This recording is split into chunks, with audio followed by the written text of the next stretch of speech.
చెప్పాయా? అన్న మీ పేరన్న? నా పేరు నాగరాజయ్య. నాగరాజు గారు ఏం చేస్తుంటారన్న? బార్బర్ షాప్ అయ్యా. Barber shop. ఏంటన్నా మూమెంట్ ఎలా ఉంది ఈసారి? మరి ఏ పార్టీ అధికారంలోకి రావచ్చు అంటారు? మా జగన్ అన్నే వస్తాడయ్యా. మీ జగన్ అన్న? ఆ, ఏంటి ఎవరిని అడిగినా కూడా జగన్మోహన్ రెడ్డి అని అంటున్నారు. మాకు మంచి పరిపాలన చేస్తుండయా. మంచి పరిపాలన చేస్తున్నాడు.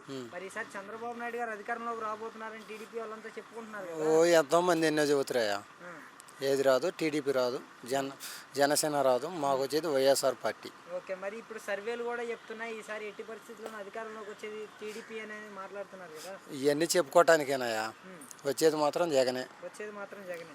ఏంటి అంత నమ్మకం ఏంటి జగన్మోహన్ రెడ్డి? మా అన్నమైన మాకు నమ్మకం ఉంది. మీ అన్న ఆ, అంటే ఒక తోబొట్టు లాగా అయిపోయాడు జగన్మోహన్. అవును మరి. ఒకవేళ జగన్మోహన్ రెడ్డి ఈసారి ఎన్నికల్లో ఓడిపోతే మీరు అది అసలు అయ్యే పనే కాదయ్యా. 100% గెలిచి జగనే. అంటే జగన్మోహన్ రెడ్డి ఒక దుర్మార్గుడు, రౌడీ రాజ్యం చేస్తున్నాడు పడనోళ్ళు 25 రకాలుగా మాట్లాడతారు, అదంతా వేస్ట్ మాటలు. వచ్చేది జగన్ అన్న. మరి జగన్ పైన జగనే దాడి చేయించుకుంటున్నాడు అనేసి చంద్రబాబు కూడా మాట్లాడుతున్నాడు కదా. చంద్రబాబు మాట్లాడటానికి ఎంతోమంది ఎన్నో రాళ్ళు వేస్తారు, రాళ్ళు వేసినా చెల్లదు, గెలిచేది జగన్.